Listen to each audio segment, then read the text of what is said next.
Happy Halloween, Black Twitter. 'Tis I, Jeannie Lauren, here to usher you to the place where things go bump in the night.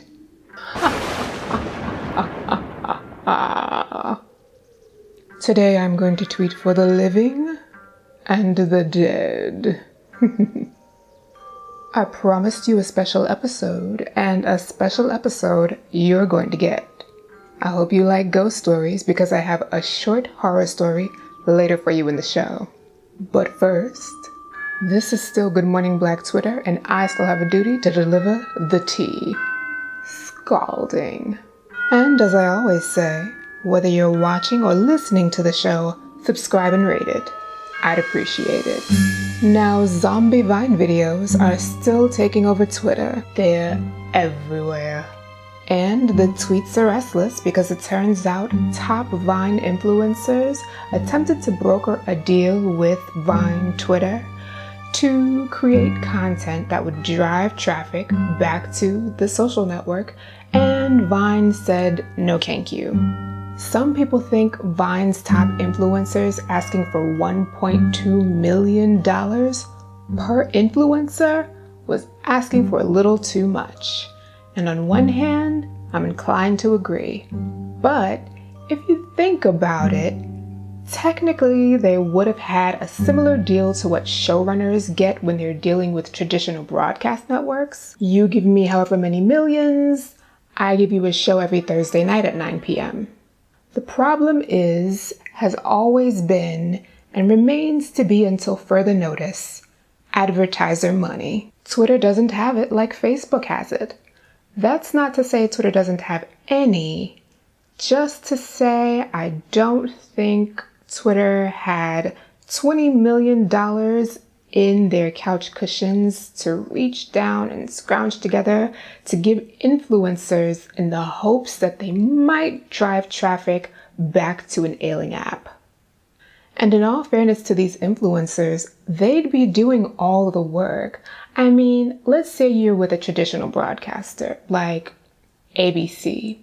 They'd at least have a studio lot, equipment, vendors, staff on hand, just all these things that you would generally need when it comes to putting on a regularly scheduled programming. And as far as I can tell, Vine offered none of it. So these influencers would be using their own time, talent, and money to create content and drive their audience back to Vine's app. It's understandable that they should be compensated. I just think the powers that be looked at their budget and decided to cut their losses. It's all very unfortunate. In other news, Soulja Boy. You know Soulja Boy. Superman. That dude. Soulja Boy is doing things, and I never asked to be transported back to 2007. Like, did our flux capacitor break? I don't understand how Soulja Boy is back in the future. And he's not even doing things that anyone wants. He's out here dropping mixtapes with Bow Wow, admitting to possibly being a child molester in the tweets, and threatening to expose people who the world at large don't really rock with anyway. The gag is, I'm looking at you, Keke Palmer. I don't understand why we're dealing with any of this in 2017, but if you're Marty McFly for Halloween, all I ask is that you bring your DeLorean and escort his ass back to 2007 where he belongs. I got like $5 on gas if you need it. Anywho, are you shivering with anticipation? It's time for the moment you've been dying for. Ladies and gentlemen, this is a Good Morning Black Twitter Halloween presentation of My First Place. Voices carry, pipes clang, and footsteps perforate my thoughts whenever it seems I've finally found a moment to myself. You would think that someone without a family would have no trouble finding quiet time, but you'd be wrong. This city doesn't give a shit about your quiet time, your personal space, or your sanity, really. It squeezes you and smushes you into proximity with strangers whom you have no choice but to become acquainted with, so you call them coworkers, roommates, fellow commuters, and whatever other label helps you explain being trapped with people you couldn't care less about. Somewhere along the line, someone made people believe that you could feel all alone in a city full of people, and I've often wondered, bitch, where? Point me to that place. Take me to that magical fortress of solitude, because I would love to be alone for once.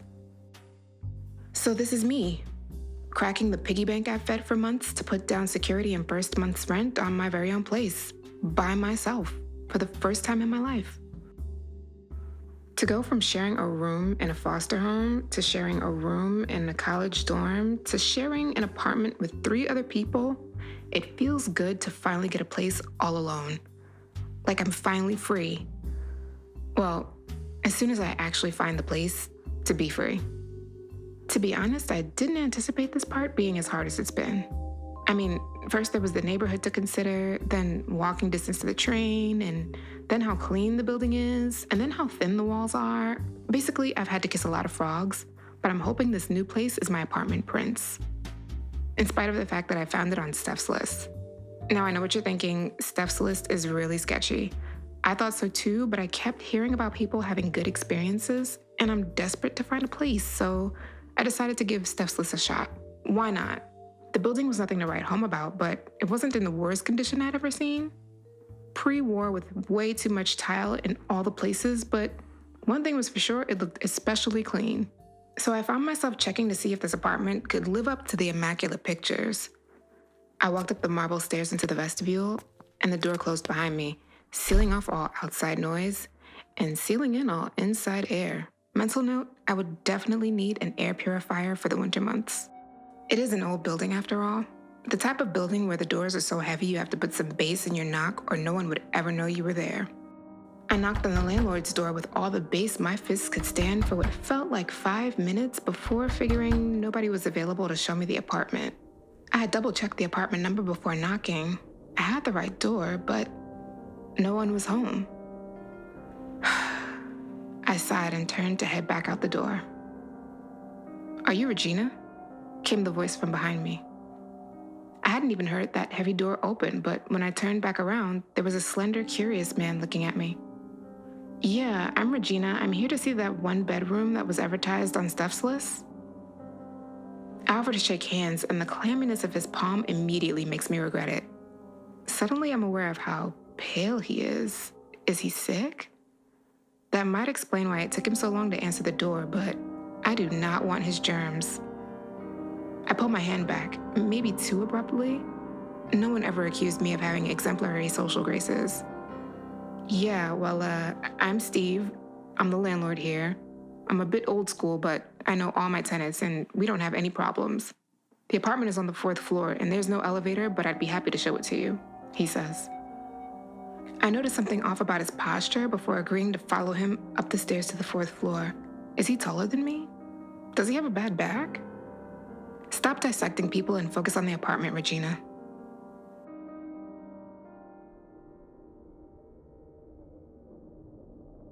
Tile, marble, and wood.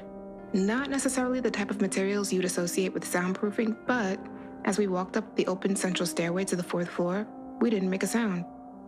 There were 2 apartments on each floor, and when we reached 4B, mine, potentially, I felt my heart rate pick up.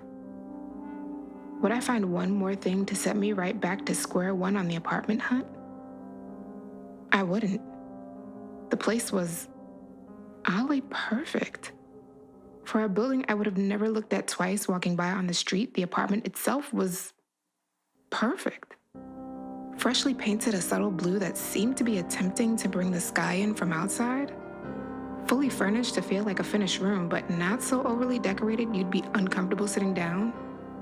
No, the living room called for me to sit down. The kitchen wanted me to cook. The bedroom? I'm certain I could sleep all day. It was like this apartment was designed for me. "If you don't like the furniture, it can be taken out, but otherwise it comes with the apartment," Steve said. I must have stopped breathing because I caught myself taking a breath to reply. No, this is just great. Perfect, actually. That works too, but just so you know, if at any point you change your mind and you can't find space with any furniture you bring in, it can always be taken out. Oh, I don't have any furniture to bring. This even saves me from having to buy a bed, I said. What, your husband doesn't have a favorite chair? It's just me. No husband, kids, or dog even. Well, what about extended family? Surely you have a table from a grandmother or somebody who handed it down? I don't have a family, I snapped. As soon as I reacted, I regretted it. I'm sorry, I recovered. It really is just me. I apologize, Steve said, his eyes seeking a safe place to land. How about this? If you really like the place, I'll skip the credit check, and with security in first month, you can move in as soon as possible, he offered. Really? I could move in tomorrow if I wanted to? I'd heard that you're supposed to play cool about these kinds of things, but this place was too me. It was too perfect to risk letting someone else snatch up. Well, yeah, I can rush the lease and have it ready for you with the keys tomorrow afternoon, he said. I was choking back tears. Was this really happening? This was really happening. My very own place. All by myself. Tomorrow. Steve must have misread the look on my face because his became sorrowful. Listen, all my relatives are long gone too. I know how lonely it can get. I'm right downstairs, and I'm always looking for a partner for Bitwist if you ever want some company. He placed his hand on my shoulder in an effort to console me. I tried not to pull away, but something about the look in his eye was giving me more than consolation. Thanks, I said, but I don't get lonely. Actually, I love being alone. As the words left my mouth, Steve's cool, moist hand landed on my shoulder, his eyes gazing into mine as he said, "It's okay. No one should ever be lonely." The next day managed to feel almost anticlimactic. I'd done all this work, saving and hunting, and the actual moving just included me packing my clothes into 3 suitcases, one of them just being shoes, and having a cab drop me off at my new address. I tried to keep all interaction with Steve to a minimum after yesterday's overshare. Good boundaries make good neighbors or something like that. And he must have sensed my desire for distance because outside of helping to bring my bags up, he made himself pretty scarce. I was deciding whether I should introduce myself to my next-door neighbor when it occurred to me that I hadn't seen any of my neighbors. I'd never even heard any of my neighbors for that matter. The only other person I came across in the entire building was Steve. He wasn't exactly someone I wanted to become further acquainted with, and I also didn't want to run the risk of having another nosy person bothering me when I really just wanted to be alone. But something tugged at me. Maybe it was curiosity, or maybe just having such a quiet home to retreat to allowed me to feel comfortable enough to reach out. Before I could talk myself out of it, I went out to the hallway and knocked on my neighbor's door. I still hadn't become accustomed to such heavy doors. I barely heard the first knock myself. I tried again, knocking harder. It was great to know that anyone wanting to disturb me would have a really hard time doing so, but my hand was also starting to hurt. Finally, I used the heel of my hand to bang on the door, and I was surprised to hear the thud echo. Maybe no one lived next door after all. How many of these apartments were actually occupied? 5 floors? 10 units? There's no way the only people living here were Steve and me, right?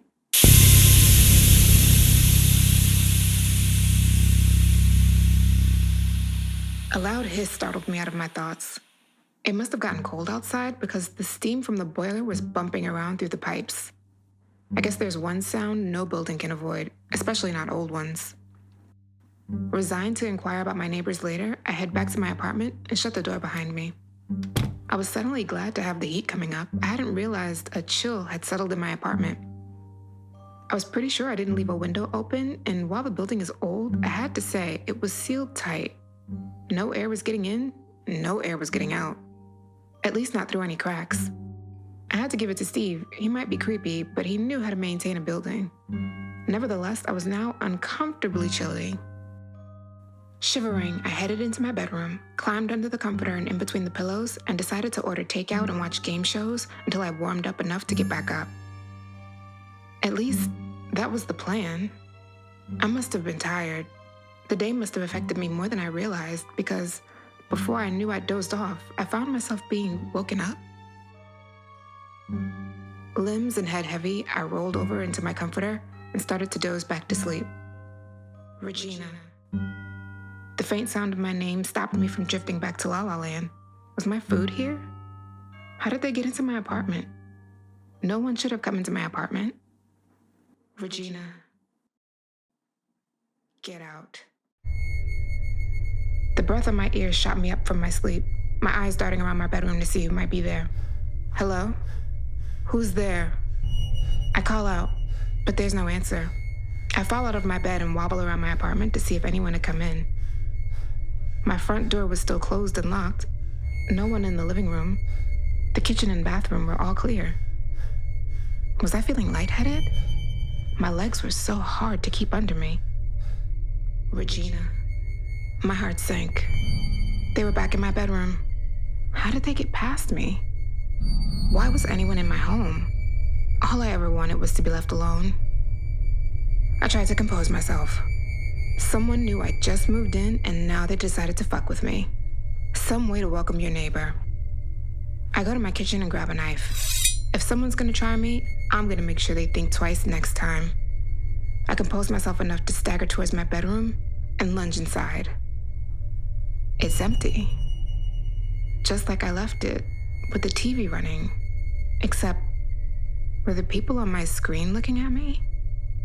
I walk across the room, eyes fixed on the TV, and I could almost swear that people on the screen were looking back at me. Family game show contestants, abandoning their game to watch my every move. But this is impossible, right? He's going to kill you, Regina, a woman on the blue team said. I dropped to my knees, the knife falling by my side. In that moment, my entire body felt the weight of itself. What is this? What is happening? I cried. Why me? Get out. The TV went black. All sound ceased and it was so quiet I couldn't tell if sound stopped happening or if I just lost the ability to hear it. I scrambled to my feet, sobbing, grabbed the knife and my jacket. Was Steve going to try to kill me? Had he killed the other people who lived here too? I pried open my front door and let the railing guide me down the stairs. Down to the 3rd floor, down to the 2nd floor, down to the 1st floor. Where are you going, Regina? There he was, waiting for me in the lobby. I ordered takeout, I said, wiping my face. I just wanted to see whether my food was here yet. I inched forward, step by step, with each word, slowly shortening the distance between me and freedom. With a knife? He asked. You know, I walked out so quickly, I didn't realize I had it in my hand. I chuckled, placing my foot on the last step, mere feet away from the front door. They must have scared you. I'm sorry, we don't meet new people that often. I don't know what you're talking about, I said, as I ran towards the door of the vestibule. I heard it. I didn't know what I'd heard until I felt it. The impact caved my back in and knocked the wind out of me as I slammed into the door. I looked down to see my own blood beginning to pool on the penny tile floor. I turned to face him and saw the gun pointed at me. Had he been holding that gun the whole time? Give me the knife, Regina. Stay back, I yelled. Leave me alone. I'll go. I swear, I'll just go and never tell anyone what happened, but please just let me go, I pleaded. I must have been losing a lot of blood. Legs that were already hard to move folded under me. All the energy in my body was focused on holding up the knife in my right hand. I can't let you go, Regina. You belong here, he said as he walked towards me. Look at how tired you are. Give me the knife and come rest. He grabbed me and dragged my limp body out to the middle of the lobby, and that's when I saw them. Looking up the stairway that wound its way up to the top floor, I saw my neighbors. Couples, elderly, children, all standing around the railing looking at us. Looking at me, staring at me with a sad disappointment over their faces. I saw the woman who tried to warn me, looking over the rail by my apartment. What is this place? It's your new home. Once you stop struggling, you'll never be lonely again. You're gonna trap me here? For all eternity, you can stay in your room forever. Stay with us forever. Stay with me forever. He pulled my limp body into his arms and started to strangle me. Never be lonely again. The idea of it infuriated me. The anger sped my heart rate up. What blood I had left was hot, and I sent this last surge of energy through the knife and into his chest. He staggered back, gasping. "What have you done?" "You cannot keep me here," I cried. "You will let me go. You will let all of us go." "You don't understand," he said. "I can't undo it. We'll never have a new friend again." "Good," I said. I rolled onto my back and looked at the other trapped souls. Good night.